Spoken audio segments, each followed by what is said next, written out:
Have you ever wondered how a small town in Pennsylvania became the site of one of the most critical battles in American history? Well, it wasn't by chance. Gettysburg was at the crossroads of 10 major roads, making it a strategic hub for both the Union and the Confederacy. The town's importance was recognized by both sides, and thus it became the stage for what would be a pivotal clash in the American Civil War. Now let's take a moment to introduce the key players. Leading the Union forces was General George G. Meade, a man known for his strategic mind and unyielding spirit. On the opposing side, commanding the Confederate troops, was the legendary General Robert E. Lee, a figure revered for his leadership and tactical brilliance. Both were seasoned warriors, ready to lead their troops into a battle that would shape the course of the war. In the days leading up to the battle, tensions were high.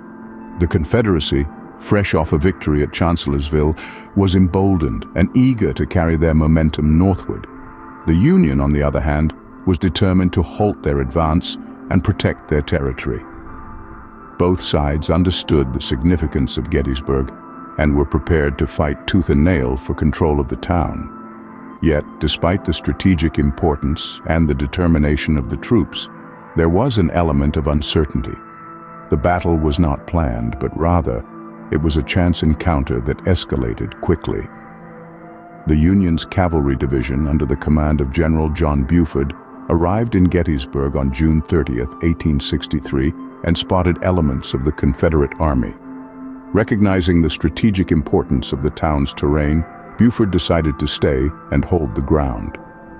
As dawn broke on July 1st, the full scale of both armies began to converge on this small Pennsylvania town. As the sun set on that day, the battle lines were drawn, the troops were in position, and the stage was set for a clash that would echo through the ages. As the armies converged on Gettysburg, none could predict the scale of the battle that was about to unfold. On July 1st, 1863, the first shots were fired, marking the beginning of the Battle of Gettysburg. The air was filled with tension and anticipation as soldiers on both sides prepared for the conflict that was about to unfold. The day began with Confederate forces under General Henry Heth encountering Union Cavalry Division, led by General John Buford near McPherson's Ridge, west of Gettysburg. Buford, recognizing the strategic importance of holding the high ground, made a stand, despite being outnumbered. This initial skirmish set the tone for the rest of the day, as Confederate forces pressed their advantage.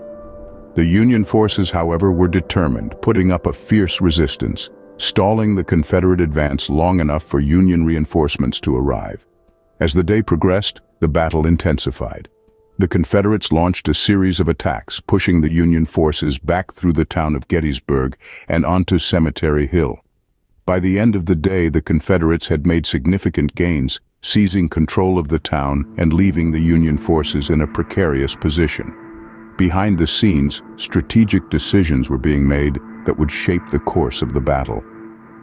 Union General George Meade, who had only assumed command of the Army of the Potomac a few days earlier, made the crucial decision to hold his ground at Cemetery Hill, setting the stage for the fierce fighting that would occur over the next 2 days. Meanwhile, Confederate General Robert E. Lee, buoyed by the day's successes, made plans for a renewed assault the following day. However, he was hampered by the absence of his trusted lieutenant, General James Longstreet, who disagreed with Lee's aggressive strategy. The first day of the Battle of Gettysburg was marked by fierce fighting and strategic maneuvering. The Confederate forces had made significant gains, but the Union forces, despite being pushed back, remained defiant and determined. Despite the initial Confederate gains, the Union forces were far from defeated. The stage was set for the epic conflict that was to follow. The second day of battle brought renewed fighting, with the Union forces holding their ground. As dawn broke on July 2, 1863, the tension was palpable. The Confederates, led by General Robert E. Lee, were determined to break the Union line, while the Union forces, under the command of General George G. Meade, stood firm, ready to meet the challenge head-on. The day was marked by fierce confrontations. but one of the most significant took place at a small hill known as Little Roundtop. Here, a band of Union soldiers, vastly outnumbered and low on ammunition, held their position against multiple Confederate assaults. This was no easy feat. Determined not to yield, these brave men fought with everything they had, using their wits and even resorting to hand-to-hand combat when their bullets ran out. Their leader, Colonel Joshua Chamberlain, made a decision that would turn the tide of the battle. With his men on the brink of exhaustion and their ammunition depleted, he ordered a daring bayonet charge down the hill.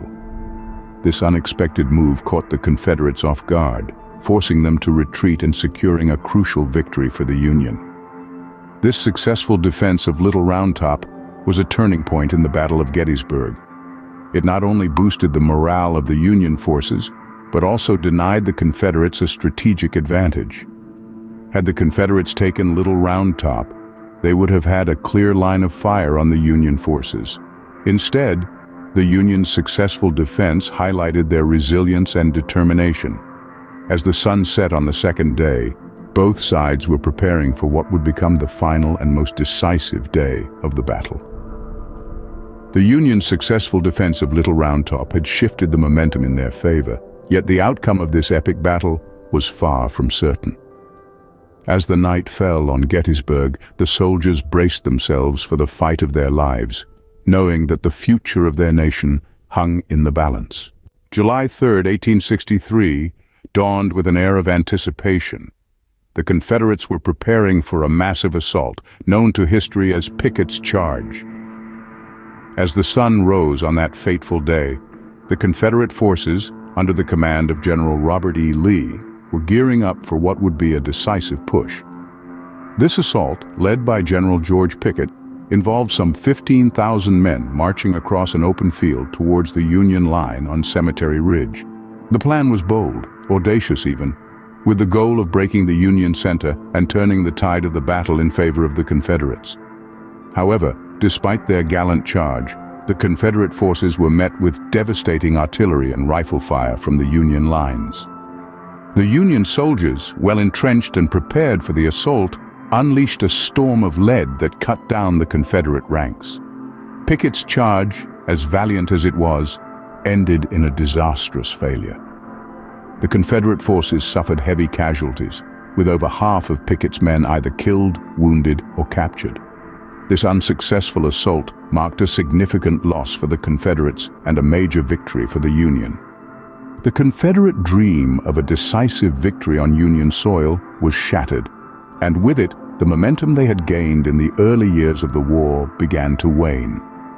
The Battle of Gettysburg, with its brutal combat and high casualties, was indeed a turning point in the Civil War. The Union victory bolstered Northern morale and gave President Abraham Lincoln the confidence to issue the Emancipation Proclamation, a landmark document that declared the freedom of all slaves in Confederate-held territory. This not only changed the nature of the war, but also its purpose, transforming it into a fight not just for Union, but for freedom. With the failure of Pickett's charge, the Battle of Gettysburg came to an end, marking a turning point in the Civil War. This was not just a military turning point, but a moral and political one too. It highlighted the resilience and determination of the Union forces and set the stage for the eventual end of the Civil War, forever shaping the course of American history. In the aftermath of the battle, Gettysburg was a town in ruins, a somber testament to the human cost of war. The streets were filled with the wounded and the dying, the air heavy with the scent of gunpowder and the whispers of those who had given their lives on this hallowed ground. This was the grim reality that faced the people of Gettysburg in the summer of 1863. In the wake of the three-day conflict, the casualty figures were staggering. An estimated 51,000 soldiers from both sides were killed, wounded, or missing. It was a loss that the nation felt deeply, a grim reminder of the true cost of the war. Yet amidst the devastation, a beacon of hope emerged. Just a few months after the battle, President Abraham Lincoln visited Gettysburg. It was here that he delivered his famous Gettysburg Address. In just over 2 minutes, Lincoln eloquently expressed the profound significance of the conflict. casting it as a struggle for the very soul of the nation. He reminded the people that the fallen had not died in vain, but had given their lives for a new birth of freedom.